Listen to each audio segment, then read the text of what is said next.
বাংলাদেশকে কি তাহলে এবার চিকেন স্নেকের দিকে নজর দিচ্ছে? আম, আহ, আপনি যখন বলছেন যে এখন নজর দিচ্ছে কিনা, আমি আপনাকে বরঞ্চ বলবো যে কখন দিচ্ছিল না, যদি আমি গত 6 মাসের পুরো টাইম লাইনটা, সময় রেখাটা আমি পর্যবেক্ষণ করি। গত 6 মাস ধরেই তো বলা হচ্ছে বারবার, বাংলাদেশের বর্তমান দখলদার যে সরকার আছে, বা এটাকে সরকার যে বলা যায় না, অবৈধ, তাদের পক্ষ থেকে বারবারই কিন্তু ভারতের প্রতি হুমকি দেওয়া হচ্ছে, ভারত দখল করে ফেলবে, ভারতের সেভেন সিস্টার্স। আপনি হয়তোবা শুনেছেন যে দখলদার বাহিনীর প্রধান ইউনূস বলছে যে আমরা সেভেন সিস্টার্স এর সাথে ব্যবসা করব, আমরা নেপালের সাথে ব্যবসা করব। সেভেন সিস্টার্স আর ভারত কি আলাদা জিনিস? সে কিন্তু আলাদাভাবে সেভেন সিস্টার্স বলছে, অর্থাৎ সেভেন সিস্টার্স কে একটা রাষ্ট্র হিসেবে সে বিবেচনা করছে। কেমন? তো এই যে উস্কানিমূলক কথাবার্তা, এই যে আইএসআই এর, আমরা অনেকগুলো প্রোগ্রাম করেছি, অনেকগুলো আলোচনা করেছি ইন্দিরাজি, আমরা অনেকগুলো সম্ভাবনার কথা বারবার বলেছি যে আইএসআই এখানে অপারেট করছে, ভারতে একটা এক ধরনের সমস্যা তৈরি করতে চাচ্ছে। আজকে এই যে ওদলাবাড়ি মনে হয় জায়গাটার নাম, তাই না, যেখানে পাওয়া গিয়েছে বালুর ভেতরে আপনার এই মর্টার, এই ব্যাপারটা তো খুবই কনসার্নের। কিছুদিন আগে ত্রিপুরা থেকে আমাকে একটা আমার সোর্স জানালেন যে সেখানে আপনার তারা আটক করেছেন, বাংলাদেশ থেকে আসা আপনার, এটাকে কি জানে বলে, ড্রোন, ড্রোন ড্রোন আটক করেছেন। সেটা আসার পরে সেখানে আপনার বিএসএফ কে খবর দেওয়া হয়েছে, সেনাবাহিনীকে খবর দেওয়া হয়েছে, তখন স্থানীয় পুলিশরা সেখানে এসেছিল। এই ঘটনাটা ঘটেছে কিন্তু 1.5-2 মাসও হয়নি, 1.5 মাসের মতো আগে এরকম একটা ঘটনা ঘটেছিল। আমি জানি না যে এটা আপনাদের নজরে আছে কিনা। তো পরবর্তী সময়ে এখন যখন এই মর্টার শেলের ব্যাপারটা ঘটেছে, সেটা আমার কাছে মনে হয় যে অনেকটা জেচে পড়ে, ভারতের গায়ে জেচে পড়ে এক ধরনের যুদ্ধাবস্থা তৈরি করা।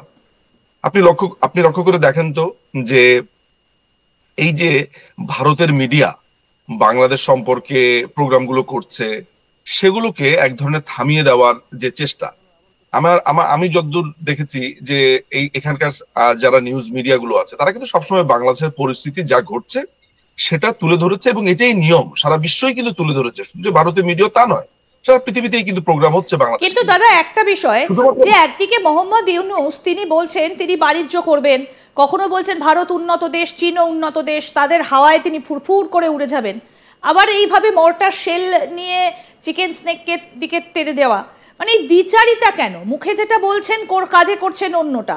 একদিকে সেভেন সিস্টার্সের সঙ্গে বাণিজ্যের কথা বলছেন, অন্যদিকে আবার অন্যরকম কাজ করছেন। দ্বিচারিতাটা উনার একটা অভ্যাসের মধ্যে পড়ে, স্বভাবের মধ্যে পড়ে। আমি আপনাকে আরেকটা উদাহরণ দিয়ে বললে আপনি ভালো করে বুঝবেন। আপনার একটা না, দুটো উদাহরণ আপনাকে দেই, তাহলে বুঝবেন। প্রথম উদাহরণটা হচ্ছে এমন, সে এসেই বলল যে আমি প্রেস যাতে স্বাধীনভাবে কথা বলতে পারে সেটার তিনি ব্যবস্থা করবেন। এই প্রেস স্বাধীনভাবে ব্যবস্থা করার প্রথম ব্যাপারটা কি হলো, প্রেস শুধু না, তিনি বলেছেন মানুষ যাতে স্বাধীনভাবে কথা বলতে পারে, বাক স্বাধীনতাতে তিনি বিশ্বাস করেন।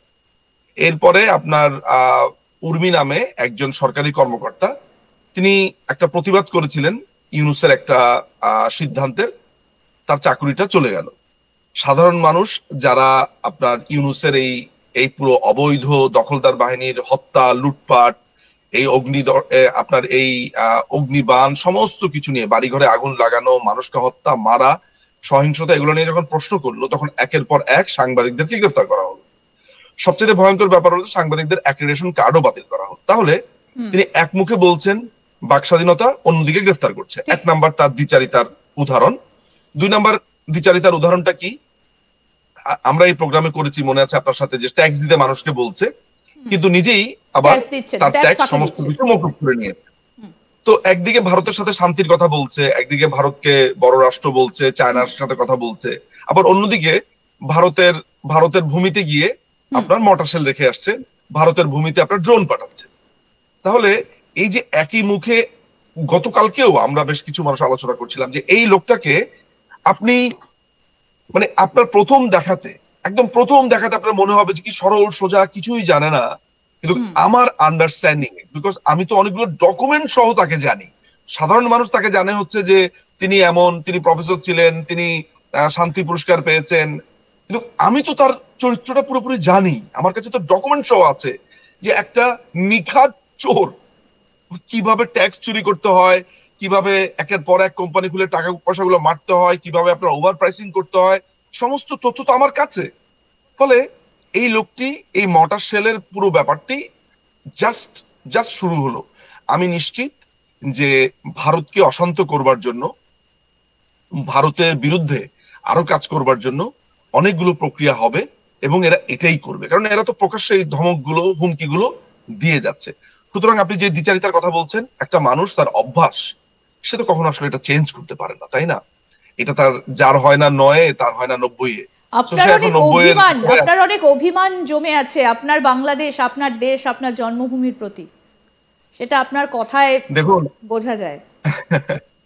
দেখুন আমি আপনাকে একটা কথা বলি, এই প্রোগ্রামেই খুব সম্ভবত আমি কয়েকদিন আগে বলেছিলাম যে এই বাংলাদেশের মানুষকে নিয়ে বলেছিলাম তারা যেই পাতে খায় সেই পাতেই হাগে, এবং ধানমন্ডির তাদেরকে আমি ঘটনার পর ব্যাপকভাবে আপনি সমালোচনা বলেছিলেন, করি। 32 নম্বর ধানমন্ডির ভাঙচুরের ঘটনার পর 32 নাম্বার, বলেছিলেন। আমি আপনাকে এটার একটু ক্ল্যারিফিকেশন দেই, তাহলে আপনি বুঝবেন।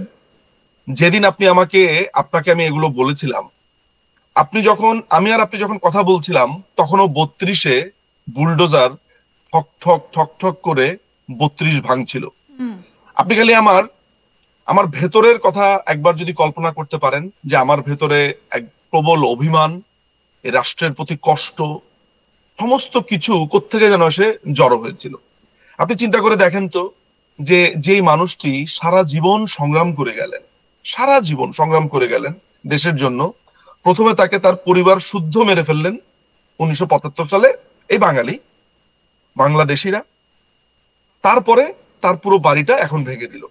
এই যে বাঙালি আর বাংলাদেশি শব্দটা আপনাকে আমি উচ্চারণ করছি, সেটাও আমি আপনাকে বলি। আপনি জানেন যে বঙ্গবন্ধুর মৃত্যুর পরে আমাদের সংবিধানের পরিবর্তন হয়েছিল, সেখানে লেখা ছিল বাঙালি জাতীয়তাবাদ। আমাদের মোট 4টা ভিত্তি আছে সংবিধানের, একটা হচ্ছে গণতন্ত্র, সমাজতন্ত্র, ধর্মনিরপেক্ষতা আর বাঙালি জাতীয়তাবাদ। মাথায় রাখবেন, বাঙালি। এইটাকে বঙ্গবন্ধুকে হত্যা করবার পর তারা লিখলো যে বাঙালি না, বাংলাদেশি জাতীয়তাবাদ। তার মানে বাংলাদেশের মানুষদেরকে বাঙালি না, বাংলাদেশি হিসেবেই পরিচিত করবার চেষ্টা করো, তার রেস নিয়ে না, তার ভূখণ্ড অনুযায়ী। এই যে বাঙালি আর বাংলাদেশি, এটা দীর্ঘদিন এই লড়াইটা চলছে, তারা বারবার এগুলা বলছে। একদিকে আমরা বলছি যে আমরা বাঙালি হিসেবে পরিচিত হতে চাই, ইয়েস, ভূখণ্ড হিসেবে আমরা বাংলাদেশি, পাসপোর্ট আছে বাংলাদেশি, অবভিয়াসলি। কিন্তু জাতিগতভাবে বাঙালি, এই কথাটা একটা পক্ষ নিতেই পারেনি, কিন্তু কেউ প্রতিবাদ করেনি। বঙ্গবন্ধুর বাড়ি ভেঙেছে, কেউ প্রতিবাদ করেনি। কর্নেল তাহের, মুক্তিযুদ্ধের আরেকজন অন্যতম সেনাপতি, তার একজন পঙ্গু মানুষ ছিলেন, তাকে মেরে ফেললো এই জিয়াউর রহমান। খোদ জিয়াউর রহমানকে মেরে ফেললো, কেউ প্রতিবাদ করেনি। খালেদ মোশাররফকে মেরে ফেললো, মুক্তিযুদ্ধের আরেকজন সেক্টর কমান্ডার,